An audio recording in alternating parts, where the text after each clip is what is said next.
welcome to this episode of Locked In. This is day 3 of our San Francisco to LA bike touring trip, bike packing trip. Is this still considered bike packing? Credit card bike camping? I don't know. Let us know in the comments below. It still counts. We're just not carrying tents. But anyways, today we're going from King City to Paso Robles. Now the original route that we mentioned in the route video is 65 miles and 2,500 feet of climbing. Now we are modifying that route today. So we are basically going to be kind of zigzagging and hugging the 101. I don't think we're going to be on it today. We are going to be later in this trip, but we are going to be basically playing a little back and forth between Google Maps giving us directions and the route that we used and created. So again, like I've said in the other videos, follow the route in the description below if you want the exact route that we're doing. We're doing all the research for you, so you don't have to. Yeah. So how are you feeling today, Mario? I'm feeling good. Feeling real good.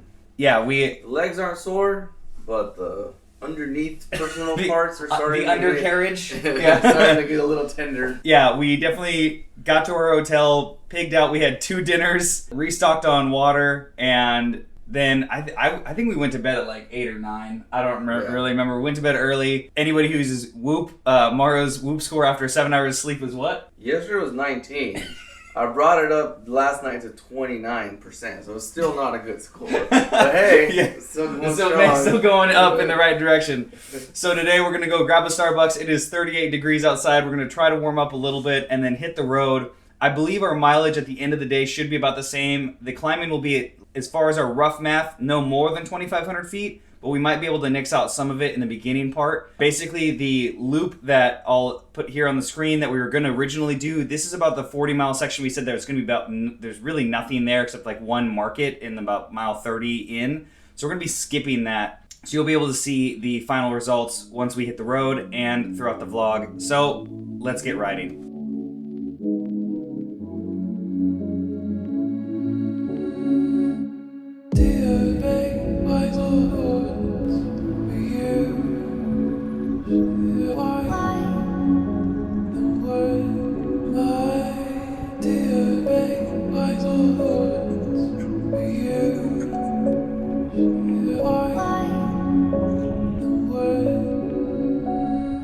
So mileage check-in, we are an hour and a half in, 21 miles. It's basically just been absolute nothingness. The road that you take that we did instead of the original route is definitely better as far as there's basically a car maybe every 20 to 30 minutes. It's out of the way of everything. There's not a lot of traffic, which is great, but it's an unbroken road like the whole time. And so it just beats you up, especially being sore after 2 days and 180 miles prior. So we are definitely taking a quick minute here, but we definitely recommend over a 35C tire at minimum, and a suspension stem and seat post definitely help smooth it out. But you're just sore to be sore. If we were fresh, it probably wouldn't be as bad, but definitely would say it's just slow going. We could probably go 2 miles an hour at least faster if it was smooth compared to what we're doing. So we're just gonna push through to the next town, which there should be a resupply. There is a little cafe and a few things here where we're stopped at, but there's not much. So it's about 7 or 8 miles to the next little town. We'll update you, but there should be at least a gas station, it looks like. So if you need water or refuel, that's the place to get it.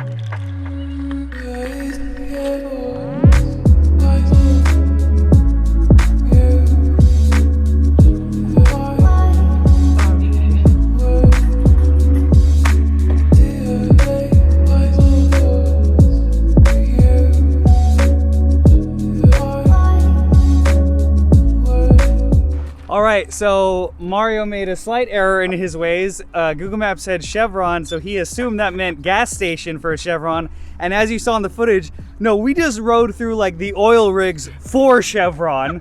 So we are at mile 30 and there's nothing. So make sure to fill up in that last town, find something there. Look at all these pro tips. This is gonna be so much better for you watching than it is for us. We're close though. We're close. Luckily we came extra prepared just in case, and I might have put a tall boy of a Coors Banquet in my handlebar bag because we didn't drink it last night. And so that's emergency beer in case, you know, we run out of water. But basically you're gonna come up to a fence that you're gonna see there. You're gonna come through, it looks like a gravel road for about 5.6 miles back to the other side. So this is a little bit of an offshoot. Again, if you're doing this route, I definitely recommend the higher volume tires, especially for the road we just finished. Oh, yeah. And then this road for sure.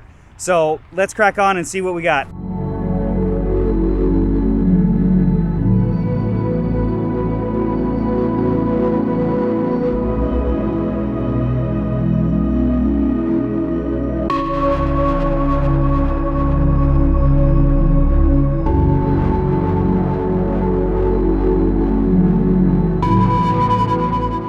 this gravel road, there's basically a good climb that we're doing right now. And luckily there's no wind, but we're in direct sunlight, so moving and trying to disrobe all at the same time, but it's still nice. But actually not as bad as you thought pavement wise. Definitely still would recommend a bigger tire, but you don't need any kind of gravel specific. I'm running 38 Gravel King slicks in the puncture resistant casing. And also, flat update, even with the 2 Dynaplugs in there, these tires are holding even on this road and didn't really leak overnight. So shout out to Dynaplug and Pan Racer for making a good product. That thing that I hit on the Pan Racer tire, it would have cut any tire, no matter what the casing was. Man, crazy, crazy roads, crazy views.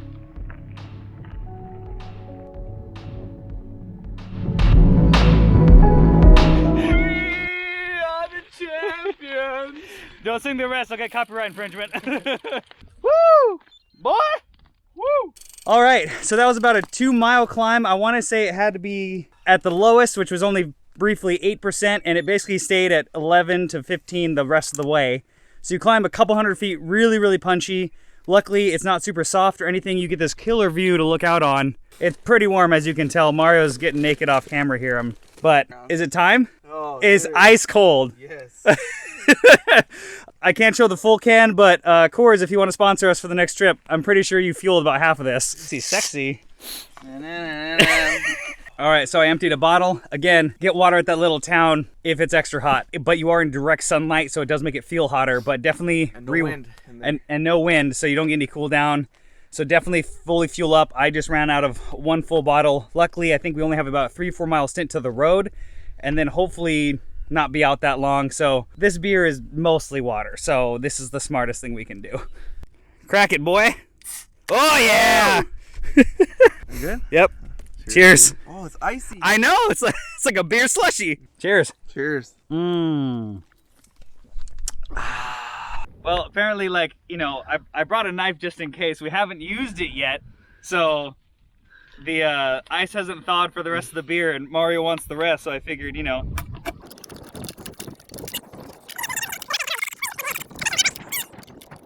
That only cut your lips like razor blades, it's fine.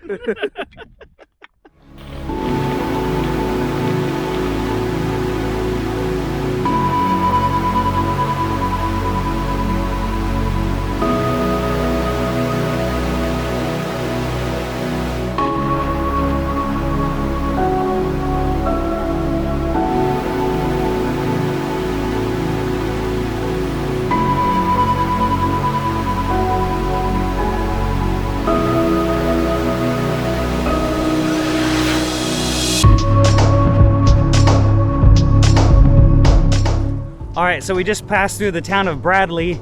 There is nothing there, so we're gonna keep going. We're at mile 42, 3 hours, 10 minutes in. So yeah, definitely bring a 3rd bottle if it's getting warmer if you're doing this trip. They had a population of 120, not including me and Mario.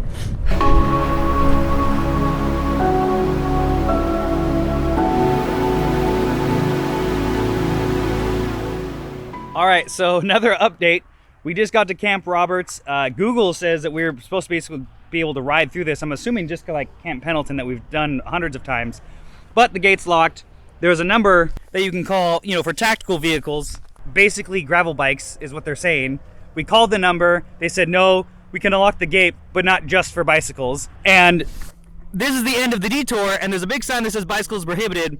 I think technically, legally, and I could be wrong, I believe legally if there's no other way you're allowed to ride on the highway, so we're just gonna basically go to the next exit and then hopefully find another bike route that we have on Strava. Again, this was supposed to be the route we were supposed to take. They didn't open it, so here we are. The more you know. More freeway riding. All right, so we got on the 101. We got off at Camp Roberts thinking we could get through the main entrance. We were told no, and they said, hey, stick to the 101. So if anybody pulls us over, we'll tell them to go, you know, mess with the military. So gonna head back on the 101. It's about 15 miles, so with our average on the highway, it's really smooth asphalt, which is a big change of pace from what we've had all day. We should be able to be there within an hour. So let's motor.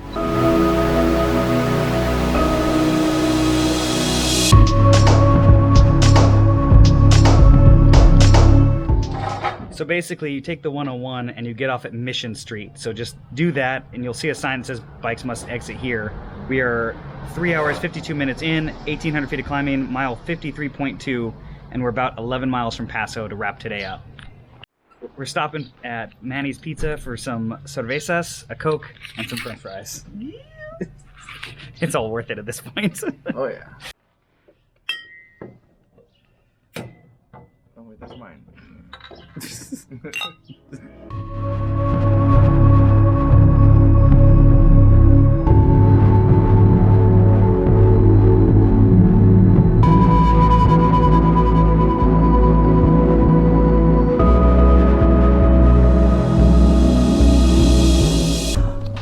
right, well, we made it just outside of Paso. I'm gonna be saying hi to some family I have out here before heading into town.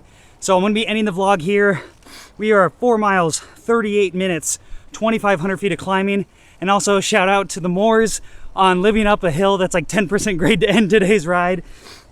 Total distance 64.1. Hope you like this video. Please make sure to like and subscribe, turn notifications on so you can see what comes next on our SF to LA trip. And if you want to help support the channel, I have a Spreadshirt and Pateron and links below. And you can follow me on Facebook and Instagram. And lastly, thanks for watching this episode of Locked In.